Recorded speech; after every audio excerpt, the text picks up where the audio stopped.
Tom, as head of design in the city, it'd be about time for us to, might say, refresh the view as things have changed over that intervening period. So very glad to see such a good turnout. Now, just to clarify for Tom's sake, can we put up, all those people are architects, can they put up their hand? Right, got that? Planners? Members of the general public? Right, there we are. So that gives you a little balance of architect. I'm Tom Nancollas. I'm the Assistant Director of Design and Conservation at the City. That means I have responsibility for all of the new work in the city and the conservation of the old. So it's quite a responsibility. It's a real privilege as well to have this role at such an exciting time for the city as we go into our City Plan 2040 process, which many of you may be familiar with. I'll expand on that in a second. But also reconcile the eternal challenge that the city faces of growth and conservation and how one accommodates the two. And in the square mile, it's not too much of a stretch to say that we are fortunate in that we don't have to choose between the two. Growth and conservation in the city are interrelated forces. They're not things that lie in separate silos. So I'm here today to talk to you about the city cluster. And the city cluster is, of course, all about growth. It is our main outlet for growth. It is the only place in the square mile where we can put tall buildings. Just to be very clear what the cluster is, it is a group of tall buildings that lie in the east of the city. It's existed since about the 1950s as the post-war building boom picked up.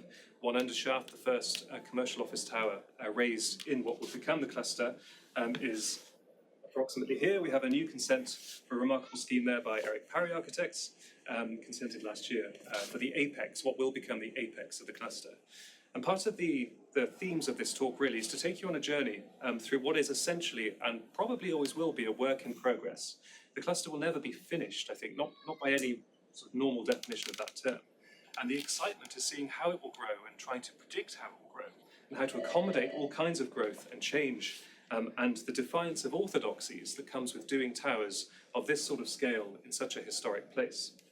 Because the cluster has become a challenge to heritage orthodoxies. And we're seeing this at the present time with our city plan, where we have published proposals to shape and to carefully expand the cluster, which have aroused great opposition from the heritage sector. And we hear their arguments, but we're not entirely convinced. We are confident in our own rationale, which I'll explain later on in this talk. But as well as this kind of challenge to orthodoxies, it's also becoming increasingly a testbed for sustainable tower design, which initially sounds like an oxymoron. But actually, how do you make the wise carbon investment that a tower requires in a way which is as sustainable as possible, both in an operational point of view and an embodied point of view? Again, more details as we go through the talk. As well as this, the cluster is a reckoning with gianthood.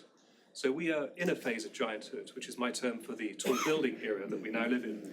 And part of the challenges that tall buildings face is the reconciliation, good evening, the reconciliation of scale between a tower and a person and how one bridges that apparently unbridgeable divide.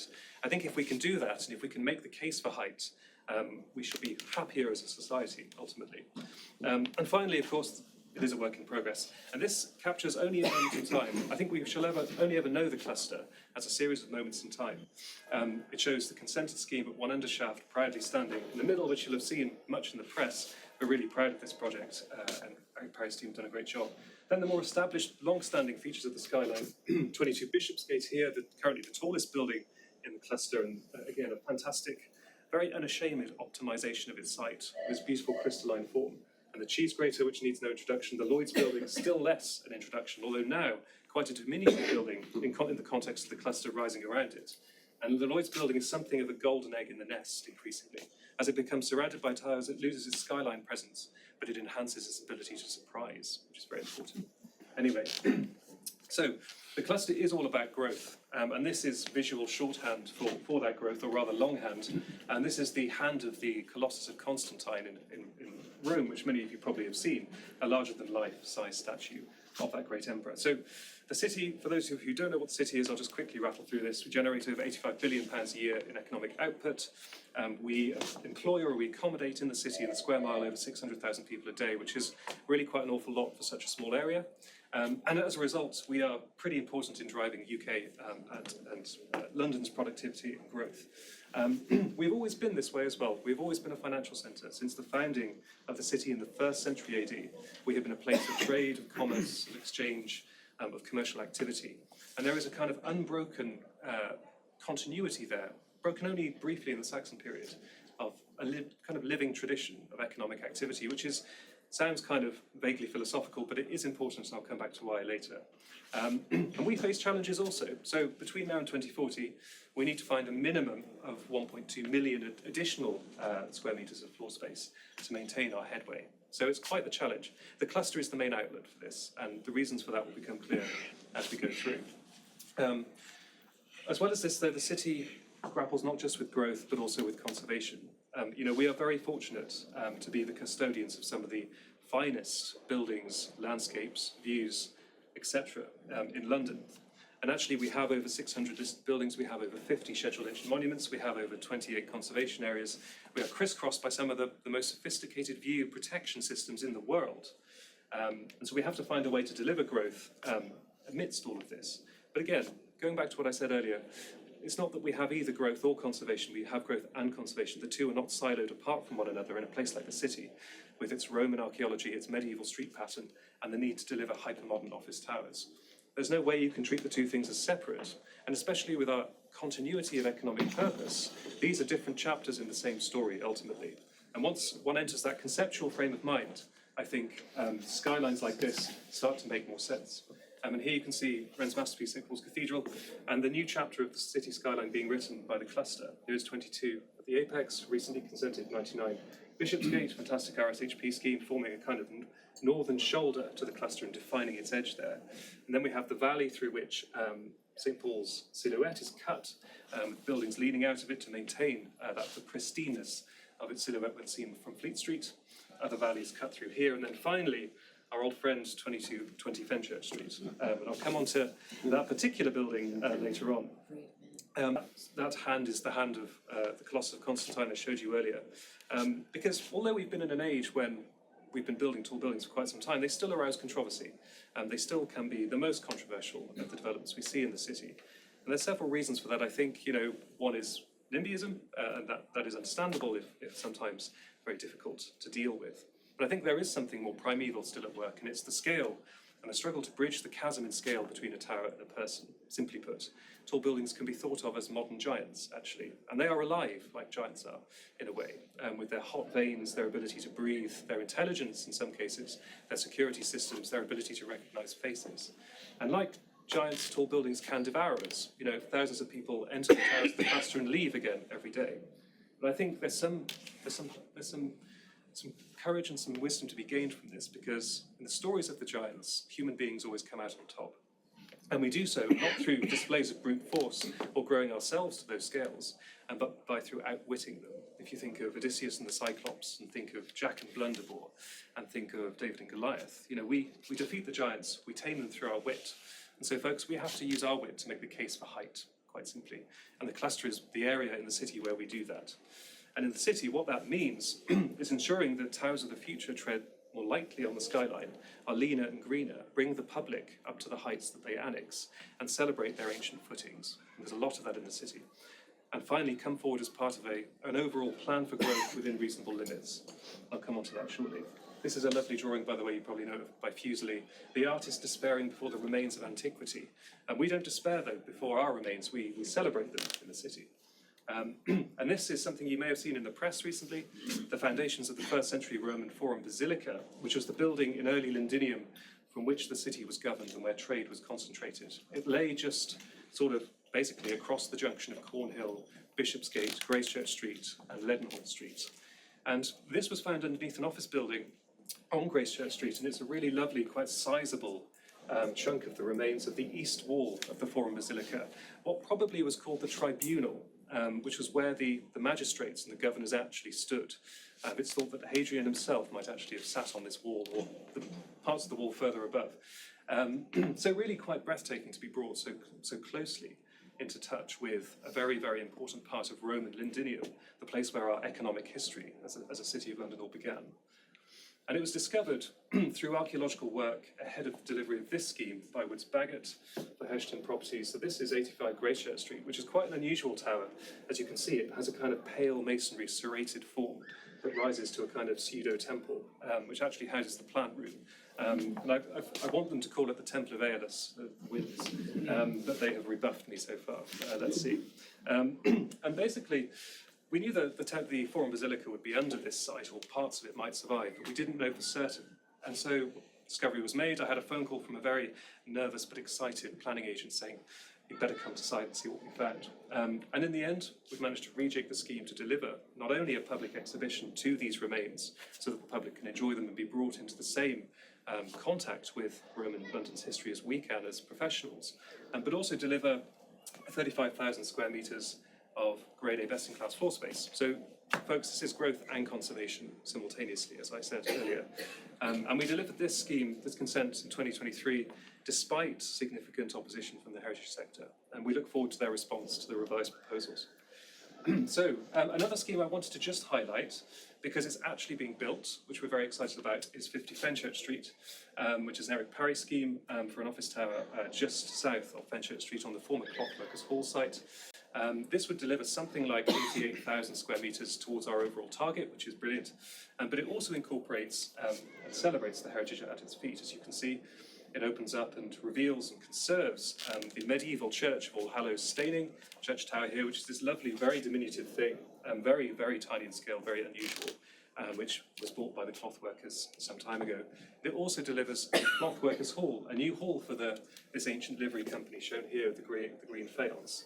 And it will place these in a beautifully landscaped and very carefully designed piece of public realm. Growth and conservation, yes again. So the cluster has evolved sort of on a case-by-case basis, really, in recent years. This is because our city plan, our adopted city plan, and those that came before it, took a very kind of spatial, kind of hands-off approach to specifying where height would be appropriate. You know, previous plans and our current plan specify where height would not be appropriate. And that's fine. That's a sort of via negativa way of going about it, and what's left over is implied as you know, appropriate for tall buildings. But with our City Plan 2040, which we have started to pull together and which is about to go through the examination and public process in March this year, and we have had to be more specific. We have had to set out a vision for the cluster and a vision for height, which actually puts our cards on the table.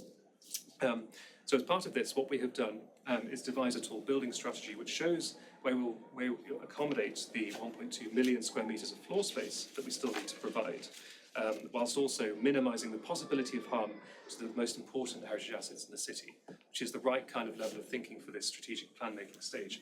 And this quite strange image on the screen gives you a hint of what's to come with our actual proposed policy mechanism. So the scale of the task is quite daunting, and actually we decided to go back to basics in planning our cluster and revealing it to the world. And we did this by looking at the city as a whole, its complexity, its profusion of heritage designations, and overlain, as I say, with some of the most sophisticated view protection mechanisms in the world. And the result is this kind of incredible, chaotic gamut of policy designations which you have to think about when considering proposals. And the locational logic for the cluster kind of is obvious from here, right? You have the site paths, which is what I call them, which is the LVMF and other kind of protected viewing corridors shot from across places around London. So typically the Northern Hills, the West and the South, all converging here on St. Paul's, as you can see. And then other protected views which we have modelled for the purposes of modelling our cluster. So the view from Waterloo Bridge coming in here and the view from Tower Bridge coming in here. In fact, really, the cluster is entirely influenced mainly by two views. The view from Waterloo Bridge of St. Paul's and the view from Tower Bridge of the World Heritage Site. And then underneath these site paths, quote unquote, are a series of force fields, which are basically the conservation areas, the listed buildings, and the kind of more local heritage designations, which protect those very important buildings and spaces. So when you factor all of this in, what is left over is this space here. And we did a great deal of exhaustive study and thinking and investigative work to basically arrive back at the point where our predecessors started, which is where the existing tall buildings in the city are already located. So the cluster, which has existed, as I said, since the 1950s thereabouts, is here. Our proposal is expand its borders slightly, but not the heights in those areas significantly, except on the northwest shoulder. We have also another smaller cluster that we have defined in policy for the first time, which is the Fleet Valley cluster, but it's not as big. It is quite small, and it's capped at about 100 metres or 90 metres AOD. So while we expect to see a good deal of growth there, it won't be anything of the order of magnitude of what we see in the cluster, which is here. And you can see how these two areas relate to the city and how they relate to St. Paul's, the monument and the tower, which are the three strategic landmarks we have then used to shape the forms of our proposed clusters.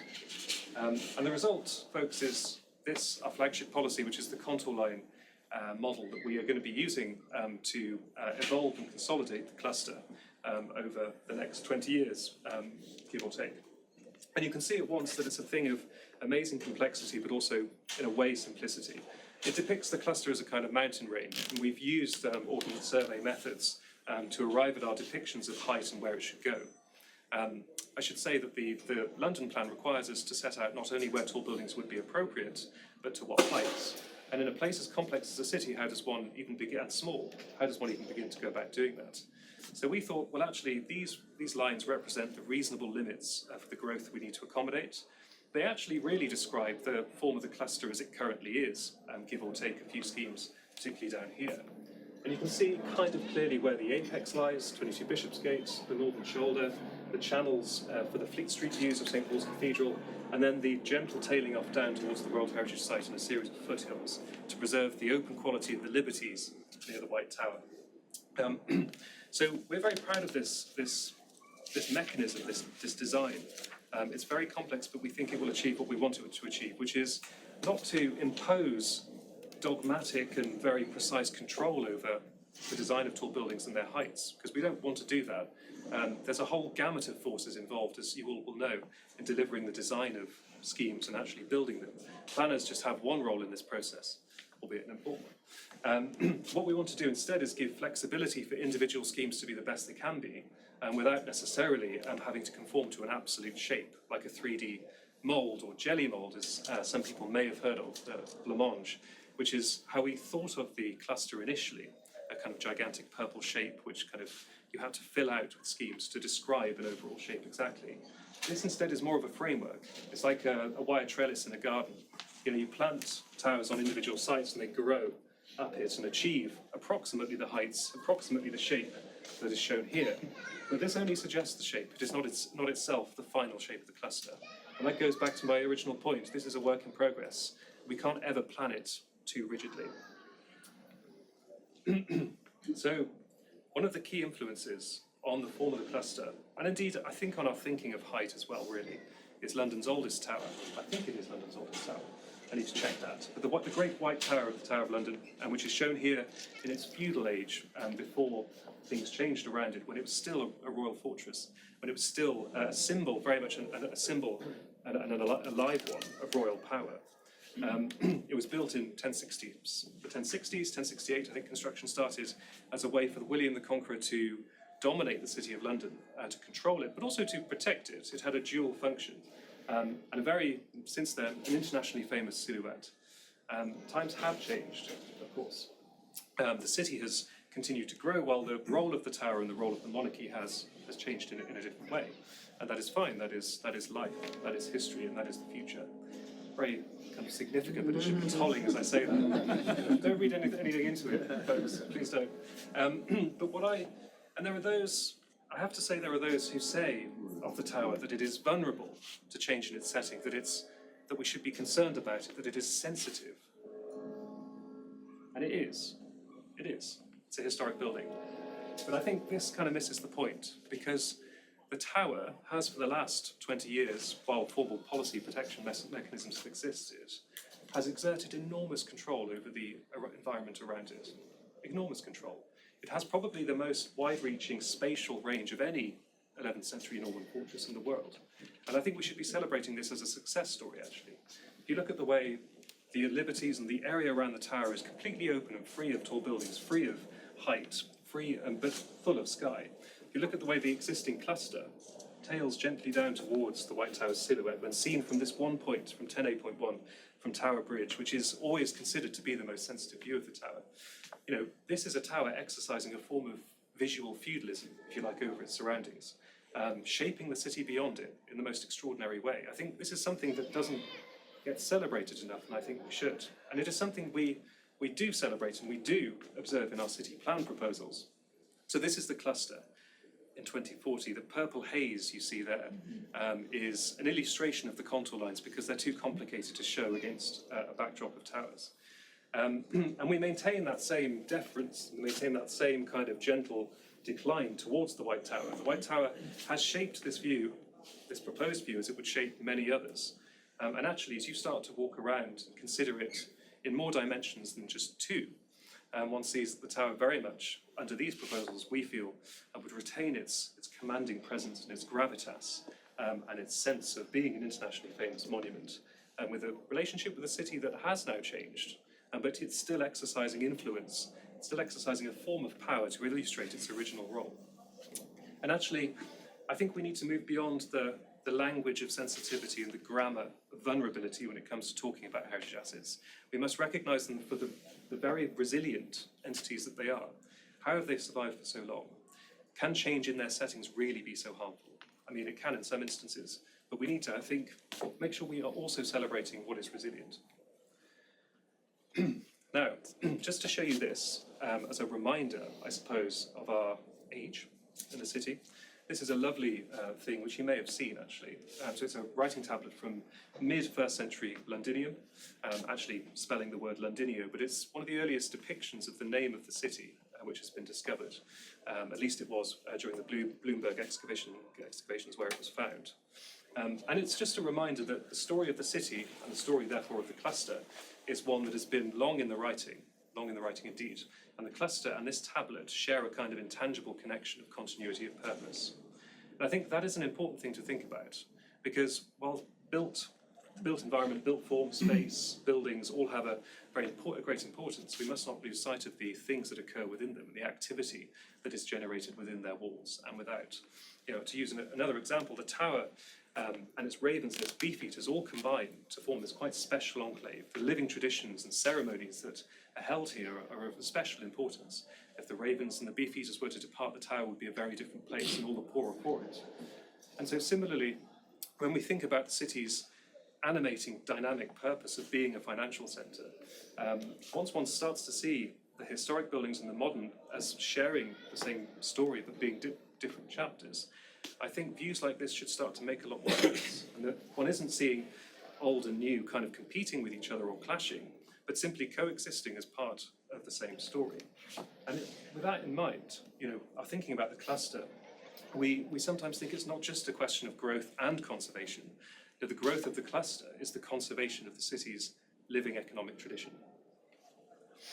By the way, just for a bit of fun, here's that view, just looking at our contour lines as if nothing existed except policies, which we all know isn't true, and we must never stray into the trap of thinking policies are more important than reality. They simply help us to shape reality.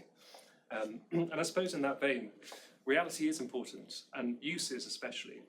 And the one thing that we must be very careful of in winning the argument for height, in helping ourselves to outwit the giants, is that use is important, not just the primary economic use of these towers, but also the really important micro uses, the leisure, the culture, the kind of animation at ground floor level that are opportunities generated by tall buildings. And this is the infamous and probably now famous image of the climbing wall at 22 Bishopsgate. But you know, we want to create a new breed of buildings that is resilient, that is sustainable. And the way it can be most sustainable is by being very mixed use and by having fun. I think we too often lose sight of fun in the planning process, folks. And this is an example of where we should try to recapture it. So to go back in time slightly to Tower Bridge. I keep going to Tower Bridge in this talk, I'm afraid, but it's quite important as to why. And this is the city of 1988. This is the pre-cluster city. So this was a city where tall buildings had been allowed to kind of be built up in various areas, some of which worked, some of which didn't. And you can see some of the towers of the cluster that still stand today, so the existing one undershaft, the NatWest Tower, and of course Lloyd's. NatWest and Lloyd's in particular, expressing that kind of architectural weirdness or singular charisma, which is what we have tried to carry through into the development of the cluster proper. And I think what defines the cluster actually architecturally is not so much a context, but a complete absence of context. It is about singularity, and we expect to see that in every tower that comes forward, no matter how quiet or no matter how loud it might be. But you can see here just how things have sprawled, and Pevsner famously in the Buildings of England in the 1950s said of this view, or views like this, that it was a great shame that this had happened, that so many relatively low-rise towers had been allowed to sprawl across the city, because it made it look like an American Midwestern city, and that was the greatest shame of all. Now, I don't think he meant any offence to the American Midwest, and I certainly don't tonight, but I can see what he was getting at. Somewhere like the City of London, which has these great international routes, should have more purpose to its skyline, more kind of animation and more concentrate, and that is what a cluster does. So clustering helps us to sharpen and define and make height more exciting, and that's what we have tried to do. But the other thing we've been trying to do is to make it a public skyline. And this is very important, because the skyline you see here is entirely private, and there's no way of getting into these towers if you're a member of the general public, at least none that I am aware of so far. And so, to those who look around the city and look at the city from outside, this is an entirely sequestered private skyline. And what we have tried to do instead, for about a decade, quite successfully, in my view, is we've pioneered a kind of elevated public space, which have appeared in other parts of London and other boroughs and other parts of the country, but are concentrated in the cluster. Because to win the argument for height, you have to give people a reason to believe in it, to help people join you on a journey to annex the same heights as the towers are annexing. This is the level 73 elevated public space in the new one undershaft scheme. It will be the highest in Europe and free to access 7 days a week as part of our destination city agenda. But it's very important philosophically that people can participate in height and then therefore see the towers as something that they have a stake in. It's also important on a practical level because we're running out of space in the city for all those who come in and leave every day, and actually creating more physical space is really important for us at the present time. It's also important that these spaces have expression, that you can tell that they're there, that you can see them. And we've taken this in a rather playful direction with Eric and his team, where we have these huge red pillar box kind of colour framed windows that signify the presence of the elevated public space. You look at this thing and you can't be mistaken that there is something up there that is not what is the same as the body of the tower. Incidentally, this view also is from the east, so from outside the city, from the more deprived areas traditionally of the East End looking towards. Our ambition is that we give everybody a stake in the sky, not just those who have a very keen interest. And some other examples of where we've done this recently: 60 Gracechurch Street by 3XN for Obayashi, really lovely sort of fanning terraces at the upper levels, generating theatre and drama, again an external and an internal public space. And actually the skyline is theatre, and it's important that people can participate in it themselves. And then of course where it all began, our favourite building I think in the room, I'm sure, 20 Fenchurch, not one that I had a hand in before my time, so I can neatly dodge the blame. But we are very proud of its elevated public space, which is known as the Sky Garden. It's received, I think, over 1 million visitors since it was opened. And there's an insatiable kind of demand for these spaces, which is why we are creating them in every tower that we can find. And as part of the City Plan 2040, we actually will require every tower to provide one of these spaces. So for us, it's a really important part of clustering, of driving up height, and of winning the argument for it. But 20 Fenchurch Street has another importance as well, which is it was one of the first of the cluster towers to attempt to be green very obviously, and suggest that greening and tower design could go hand in hand, which hitherto had not always been at the forefront of thinking in developing high-rise. It is now as a result of this building, and it leads us to think about the sustainability of a cluster and of height in general. It is such a massive carbon investment that if you're going to do it, it has to be very diligently and judiciously done. And you have to choose your location, a location that is very well connected, a location that is very well served by amenities, by public transport, a location which is populous, well-known, and home to a cluster of established industries, i.e. the City of London. So, from our perspective, developing a cluster of tall buildings we are an inherently sustainable place to do that. We have the wider London and South East economic region basically on our doorstep, and we can reach by 90 minutes about 10 million people potentially. So if you're going to build at all, do it in somewhere like the city is the first message. But then there's also looking at individual towers. I see John is in the audience. So this scheme by KPF is a really interesting angle on how you might make an actual tower sustainable or more sustainable from an embodied carbon point of view.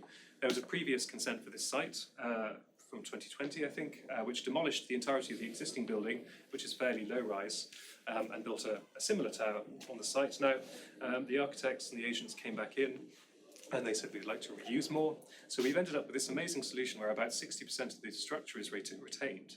And then the tower has grown from this retained structure in a way which is still quite baffling to me, despite having written the committee report, because we've managed to avoid the kind of Byzantine placement of columns throughout the grid and throughout the floor plan, making it clean and usable, but also limiting the amount of new structures. So it's a really interesting success story, and I'm sure John will answer questions on it if you ask him.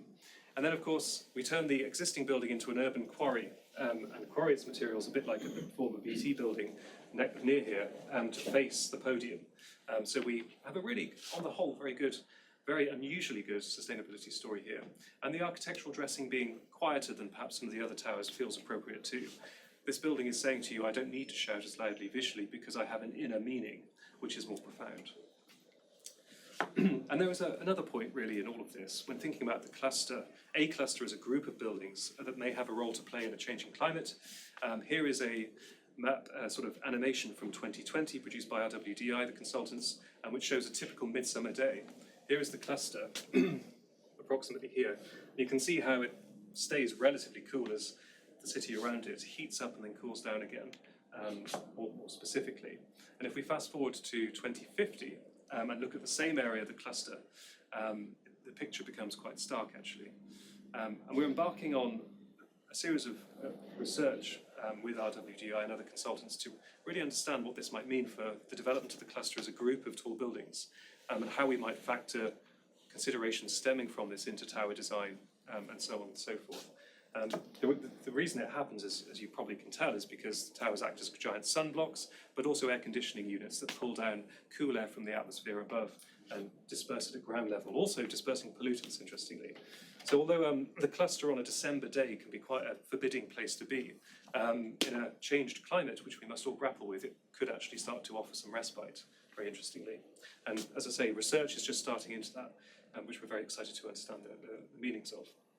But just to stay at ground floor level for now, the other job of a tower, we must ask of every tower, how will you make the ground floor more permeable?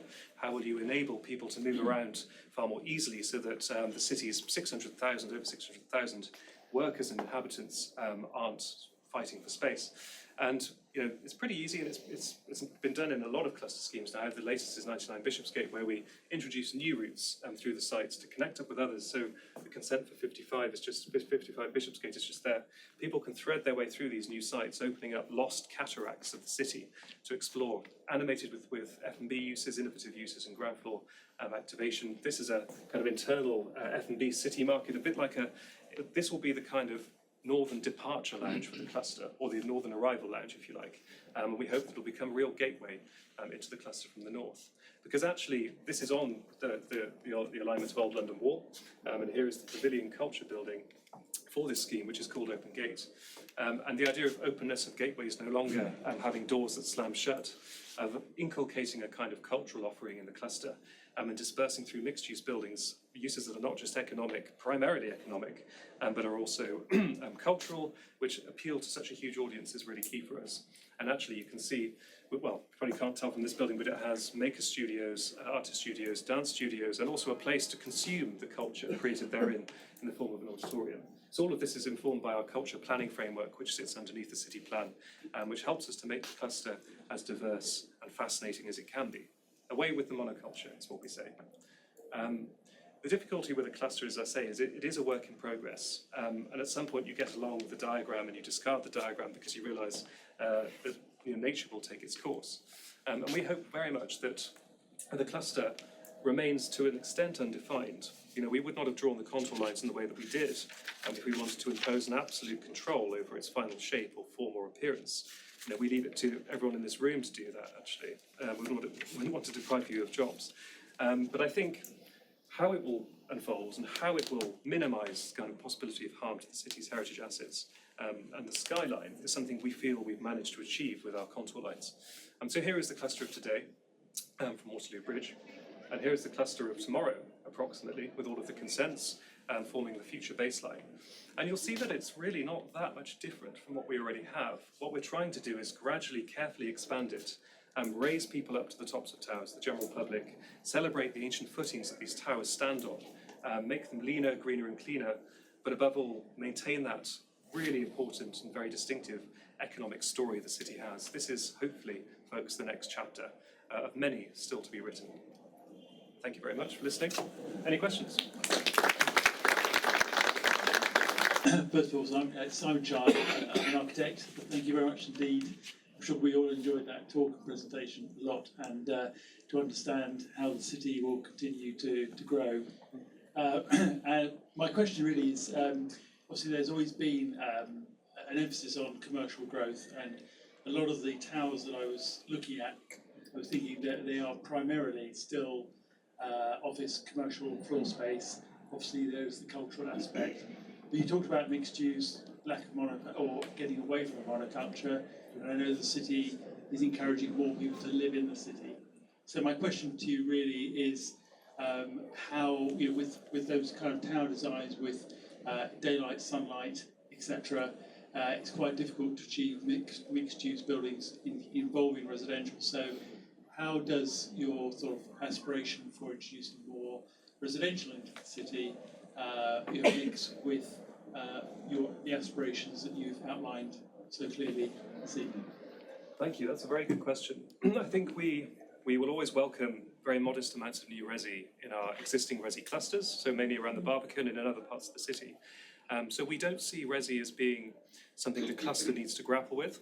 So the cluster needs to be the most thrilling place on earth, ideally, both architecturally, both in its mix of uses, and in the kind of sense of dynamism and activity that it generates. So we would like it to be something that all residents in the city feel that they can visit, can come to and be thrilled by. Such is our need for floor space, economic floor space, that I think we would not like to contemplate resi in the cluster. Thank you. With all the extra area going into the city cluster and its sort of medieval network of streets, I think the setbacks that 22 Bishopsgate has done, 99 Bishopsgate, 8 Bishopsgate, they help widen the pavements a bit, and there were sort of changes that were sort of put in during COVID that sort of widened pavements, but it was all a bit makeshift. Is there a strategy in place to house all these extra people that are working on a daily basis on these very narrow streets? Is there any strategy to look at sort of pedestrianising parts of the city cluster? Very good question, and I really wish dearly that my city operations colleagues were here to help with that, because they would have the information from the ground. What I can say is that while we have no plans to pedestrianise any part of the cluster currently, we have plans on every site to reintroduce new routes, to create more public space at ground floor level, and to connect up routes where we can through development sites like I showed in 99 and 55. And we do things as well like the London Wall corridor study we've undertaken to look at sites along London Wall to achieve a kind of combined public realm enhancement along all of those sites. So it's something we look at as a series of joined up sites where at all possible. Because we're so aware that the pressure on the pavements will be intense. The ground floor needs to work really, really hard. There are also public realm strategies as part of the city cluster and produced by our public realm team, which guide all of this work. But in the main, it's a matter of negotiating on individual sites to see what sort of every ounce of space that can be wrung out of a particular site. I've been fascinated by the landscape metaphor, because it's something that's so embedded in English culture somehow, thinking about urban form in that way, and specifically that which you've kind of provided as your envelope. There is something about differentiation as you rise in a landscape that I find interesting too. So in your mind, this sort of sense of material difference in terms of what is foreground, background, and maybe there's an unanswered question about material differentiation between the buildings, but also in terms of how, you know, those levels of landscape can be reflected materially. Do you mean materials as in the facing materials of buildings? Yeah, I mean, there's an awful lot of glass in that vision that you showed, and you know, and one is aware that on a grey day it can be very dark. On you know, on a misty morning it can be incredibly ethereal. So there is this sort of question of how much glass and how much differentiation, both in the towers. But I am interested in that kind of thing that is part of landscape, which is how you rise and how things might be differentiated within the envelope, and how much control you conceive of that when you're thinking about projects. I see what you mean, and that's a very good question, because it's true to say that we want to avoid both a wall of glass and a wall of solid materials. We want the cluster to be a shapeshifter when it comes to the weather, and actually buildings like 22, such as their glass specifications, that at times the tower does seem to disappear, which I'm sure, Karen, was your intention all along. But I think there are also points at which the cluster needs to be anchored with something more solid, and the beauty of 85 Gracechurch here, which is a more solid approach, is that it kind of holds things together in that sort of middle part, in the midriff of the cluster, which is just here. And also, by pure happenstance with the temple that perches atop it, the pseudo-temple, it kind of flags where the Forum Basilica is on the skyline. So this is the cluster as orientation, you know, where is the heart of Roman Londinium, etc., etc. I think also there is a tension always between, in tower design, I think, which I'm sure you will have found, and others will as well, of the tower as a complete object that makes sense in of itself and has an inner coherence, versus a tower which responds too freely to context and is influenced by context. And what we seek in the cluster is tower designs which, above all, have an inner coherence, free of awkward tensions and geometries, which believe in themselves, which are things that one can comprehend fairly quickly. We have some towers, earlier towers, particularly of the object type, the classic kind of object placed on the cityscape, like a paperweight, as if to hold down the layers of history, which one sees there. We also have towers that are very, very contextual in their form. For instance, the form of the cheese grater is nothing if not sublimely contextual, because it responds entirely to St. Paul's Cathedral. There will be moments on the edges, I think, where one has to take a fairly clear, simple approach to maintain definition, and without the cluster fraying away into the surrounding streetscape. Inside the cluster, where we have sites which aren't actually as prominent in these long views, I think you can do something more interesting and something more organic, perhaps, something more playful even. You know, the cluster above all is a family of towers, a family of individuals. No two tower is the same, as we know. And what we want to maintain all along with the cluster, whether it's in a quiet voice or a loud voice, is that sense of architectural singularity, which is exhibited in the Lloyd's building, which is exhibited in schemes like these and like this. So that was a kind of meandering answer to your question, Eric. But I like what I want to strike the balance of with this cluster is schemes that kind of anchor it, schemes which appear to disappear and reappear with the weather, schemes which have different responses, but all of it kind of obeying an overall conception, but one that is not too rigid. You know, it's as though we're trying to sort of mow a mountain range or to control it artificially or tame it. You know, there's a balance there somewhere. But this goes back to, I suppose, what I was saying at the start about this being a work in progress, and it's a balance between letting the cluster evolve as it wants to evolve and reining it in within the reasonable limits that we've provided in our city plan. One of the ways perhaps of introducing mixed use would be to have the odd tower, which is a mixed use tower in the way that the Shard is. That doesn't seem to exist in the City of London. Well, it's a really good question, and it doesn't, because you know the lion's share of these towers is economic floor space to maintain our standing. What I might call the angel share are things like the elevated public spaces and the cultural uses that we try to weave throughout them. I think at the present time I see no scenario in which we wouldn't be seeking a lion's share of economic floor space, given our role both London-wide and nationally. But I think, who knows, and I think actually In other parts of London, those kinds of mixed-use towers can be very successful. I mean, because a mix of uses like that is very resilient and enduring, isn't it? You know, there are more uses on which to codepend, and therefore the success of... My ward, Castle Baynard, has a Fleet Street cluster in it. Yes.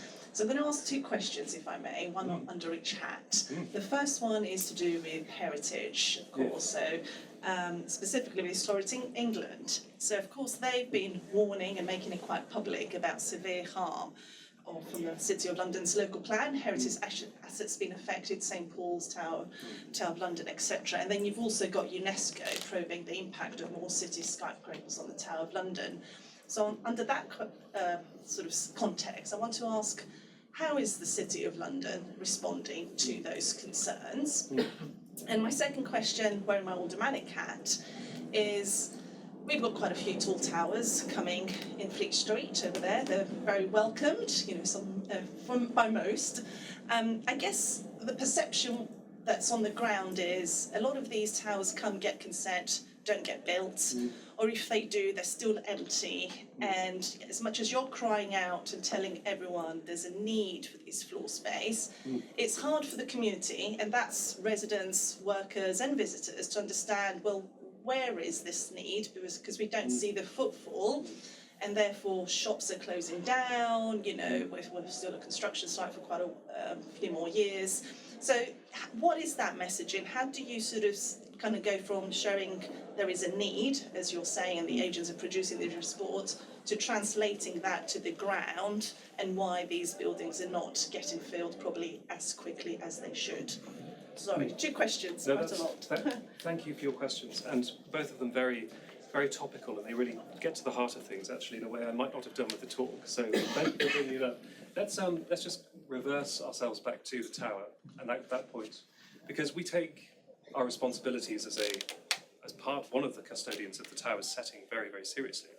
We have worked with Historic England and DCMS on producing a state of conservation report of the tower. We continue to actively liaise with Historic England over their concerns. I think fundamentally, though, there is a difference of opinion as to the scale of the impacts that have been identified, and indeed whether a plan itself, like ours, can actually cause harm, be capable of causing harm. We find that the position established by Historic England and UNESCO and others seems to stem from a belief that actually any change in views of the tower, because of its great sensitivity, can lead sort of inexorably to harm. We actually take a different view, and that is possible within the plurality of our planning system, as you'll know, as local authority.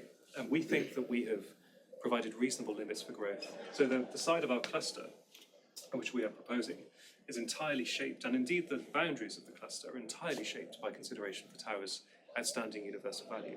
You know, we have documented this and evidenced this to the planning inspectors who will be looking at our plan and hearing the opinions of Historic England and others. And we feel confident in our arguments. We cordially disagree with Historic England and others, but of course we always seek to reconcile and to resolve those disagreements where possible. And we feel, you know, as a corporation, as a team, that Historic England perhaps have taken an overly sensitive approach to the setting of the tower in this respect, based on mounting all kind of individual schemes that they have found to cause harm. We think that lies at the root of their very strong objection to the city plan, which we feel to be slightly misplaced. But we're working through all of this detail with them, ongoing dialogue and that sort of thing ahead of our examination in public, which will begin in late March this year. But I would invite you to look at this photograph and look at this proposal, and maybe decide for oneself whether this represents severe harm to the World Heritage Site, or whether, in fact, it represents growth within reasonable limits. You know, we very much feel it is the latter, but everyone, we think, should make up their mind. That's the other, I think, issue with the heritage kind of protection systems we have in this country. They're very sophisticated, and actually that is a brilliant thing, and it's led us into a series of outstanding conservation outcomes generally. But I think sometimes it can create its kind of own inner sensitivity, if you like, which can sometimes not be borne out by the reality, is how I would put it. We feel that the tower will remain a commanding, internationally famous presence, and we are doing our very best to convince Historic England of the same. Now, I spent so long answering that I forgot your second question. Could you repeat it, please? New office space being created, and actually on the ground people not seeing that construction coming forward, or it's empty for quite a while, and therefore the high street is dying, the shops are not there, the footfall's not there. So what's the city in effect going to do to get that message across that there is a need for that, but because people can't see it, you can't marry that up at the moment? May I invite to the stage my esteemed colleague Gwyn Richards. So I think it's fair to say Fleet Street is probably one of those areas which was challenged at the moment because of the sheer rate of construction activity, including the chap next to you at the moment. So I think you have to look at the positives in that. People are investing millions into Fleet Street, and that's a vote of confidence in its future. You've got Peterborough Court, you've got 65 Fleet Street with the Domino scheme you've got. So I think the scale of change that's happening in Fleet Street probably rivals that of the cluster at the moment. So we are going to have to go through a few years of pain until that floor space comes up. We know, and there's very clear evidence, that best-in-class grade A space just gets snatched up. There's years and years of waiting lists for these. We have buildings which are being constructed which are 100% let, especially on the Crossrail corridor and so on. There are instances, and 120 Fleet Street, the Express building, which is unfortunately they're down tools. That is partly because of the source of the funding from China, and it's partly a symptom of it's a very challenging market with inflationary pressures, with financing, with supply chain and so on. We are seeing much more evidence in the, say, Q2, Q3 of this year that this is starting to ease. And we are very confident that those schemes, this is just the cyclical changes of the economy. So Fleet Street are going to go through a few years of pain, but I can assure you we see the transformation of Fleet Street in, say, 5 years' time to be absolutely radical. No, that's what we all agree on. So it's going to be a bit of pain, but great results. I guess it's more people understanding these pre-lets. Are they coming through? Is that space going to be taken? I guess sometimes there's a lack of communication that there is a need, and explaining to people, actually, we are going to have American law firms, or we're going to have, another HSBC from Canary Wharf moving over. I think they need to know if they're going to be filled. I guess it's trying to see how do you communicate. I think that's a really good point, and it's something that we're very aware of. So we are looking to redefine the way that we assess economic development in the city. So when we have pre-let figures, the problem with pre-let is sometimes they're guardedly because they haven't signed the line and there's a get out and so on. So developers sometimes are very reticent in sharing that information. As soon as that information is there and they're happy to share it, we should be doing a lot more to explain to people. I mean, the Broadgate estate, for example, the pre-let figures there and the Crossrail corridor, they're 90, 100%. 22 Bishopsgate, 100%. 8 Bishopsgate, 90%. 40 Leadenhall is 90%. But I think it's a good point. Maybe we need to be able to do a lot more communications to explain that kind of demand and supply equation. Hi.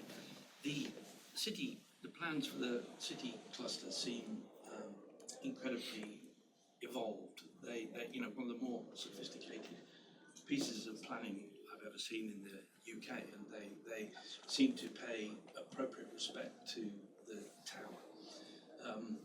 What's less fortuitous about the tower is its immediate environment, the road, and then going on to Upper Thames Street. So the question is, do you also need to develop a similar sophisticated approach to what happens from the tower westwards on the north bank of the Thames, where there's a rather neglected waterside and a set of buildings behind, and then a very wide, unpleasant road that really kind of doesn't make the most of the southern part of the city. Do you not need a similarly sophisticated piece of planning to resolve the roads that don't help the tower and disrupt the southern fringe of the city? That's a really good question, and actually it's an area we'd very much like to collaborate on with Historic Royal Palaces, with Tower Hamlets, and with others involved in managing that area, because it is the local setting of the tower is, as you say, pretty brutal with the roadways, the pedestrian pressure, etc. What I'd love to see is a kind of the rebirth or the recreation of the processional route from the tower up into the cathedral. You know, along Great Tower Street, where you have a very good view of the tower actually bearing eastwards. And I think actually you could devise a public realm scheme which really kind of sorts out the local setting and creates these lovely arteries into the city and out, going west or going south, going east or going south. I think there's a lot required to unlock that, but in our plan we have key areas of change. We have public realm policies. We have a policy on the World Heritage site seeking City cluster in a little enclave just behind the Gherkin, where there's about 4 warehouses that were converted to residential in the 1990s. And we love living there, but we are pretty devastated at the way so many shops and facilities at the ground level have disappeared, particularly on Gracechurch Street and neighbouring areas. So there was lots of talk about all these snazzy roof terraces, but it's the ground level. We just walk past endless, empty, huge lobbies. And the other thing is the whistling. Ever since 22 Bishopsgate went up, we are deafened when it's a windy day. And we would beg you to do something to rectify that. Yes, absolutely. Well, I'm very sorry to hear of that. First, the whistling and the boarded up shops. That must be difficult to live with. With all proposals, they are subject to extensive wind kind of study and mitigation. But that does happen in the abstract realm of planning, unfortunately. Whenever we hear problems, we act on them. So if you want to discuss that in more detail, very happy to. On the question of shops and residential amenity, I would love to see a tower in the cluster provide a post office, you know, or like a dentist surgery. We've been threatened that all the post offices are going to be shut down. I think there must be a space in the cluster for basic amenities like that, which will also serve the working population as well as the residential one. What is within our gift as planners may not be fully that, but it's certainly something we can encourage. And actually, we take our responsibilities towards our residents really seriously. And if we can make the cluster a nicer place to live, then we will seize the opportunity. Paul, by the way, architect, former assistant director, English Heritage London Region. Thanks for the clarity which you've presented your image, the future. I think nothing with greater clarity than the image on the screen at the moment. It's one which I weep over every time I cross over Waterloo Bridge or Charing Cross at Hungerford. It's a vision which, to me, denies everything I value about urbanism. And the image there suggests to me an unplanned city, a totally unplanned city, rather than one which has had 50, 60 years of planning to accommodate high buildings. Particular point, though, is that the decision on 20 Gracechurch Street, which was taken under Peter's leadership as CPO, blew an enormous, great, and I think very damaging hole in the concept of the Eastern cluster. Shown in that image you have before you now. Can we believe that the new and expanded cluster, be it defined in rather different terms, is going to be any more sustainable in terms of preventing the kind of massive errors of judgment that 20 Gracechurch Street demonstrates all too clearly? It's demonstrated in those diagrams of an amoeba-like form, sort of a wobbly blancmange that is capable of being pushed in different directions. We saw it happen with the Eastern cluster concept. We now have the emerging new, wider cluster. Can one have any confidence in it that certain circumstances can be demonstrated to push something out as has been done with the walkie-talkie? Paul, thank you for your question. And I'm sorry to hear that you weep every time you see the cluster. That wasn't our intention. But I equally respect that view, because the joy of planning and the joy of urbanism is the plurality of voices one encounters. Now, how to deal with a problem like 20 Gracechurch Street? Well, there will always be probably situations like this that may occur at some future point yet to be determined. You know, as planners, we do not possess the gifts of haruspexes. You know, we can only deal to a limited extent with what we know. What I would say is this: with our plan and with our contour line diagrams, we have reined in 20 Gracechurch Street, because after all, one must deal with reality, not with what we would like to see. What we have done, though, is make sure that 20 Fen is the last kind of flourish, if you like, in height as one proceeds south. The heights modelled here are all then cut back to form a curve along Gracechurch Street, and taking in the under construction form of 50 Gracechurch Street, so that we don't have any spill of what I term significant heights, kind of proceeding further south or further southeast than this. But I think your question was really, can we have confidence that this model will work? And I would say it has been so carefully devised, it is underpinned by such substantive and exhaustive evidence that this has as good a chance as any of shaping the future of the cluster, minimising harm to the tower and the cathedral, and delivering growth within reasonable limits. But the scope, as we saw with 20, of an ad hoc decision being made, which completely buggers the concept of a definable cluster, which Peter and his predecessors or his successors held on to. And that is the danger, is it not, that unless you can really screw that down, give that certainty and clarity. Well, you're absolutely right, and part of our job as planners is holding back an enormous tide of proposals which are entirely inappropriate, which never see the light of day because we kill them off in the shadows. And actually, but that is the life and times of planning officer. What we, there will always be opportunism in a system like ours, where every single case is discretionary. One measures it against policies, it complies or it doesn't comply with those policies, but there are always other processes by which a developer or a site owner may go to force the issue. But what we have tried to do is set out with as much clarity as possible what is expected and the consequences for departing from those. Thank you, Tom, very much, and actually everyone here, a very good range of questions. And I have to say, my question has always been, how on earth did the walkie-talkie ever happen?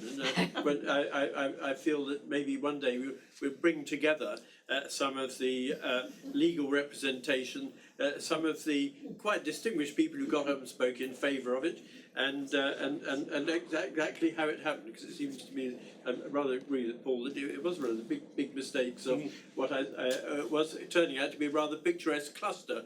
And the problem is it does have a curve at the top which suggests that the cluster would go on up and fill that gap on Fenchurch Street, and which is now partially filled, so there's little trench there still, but not quite such a gap as before.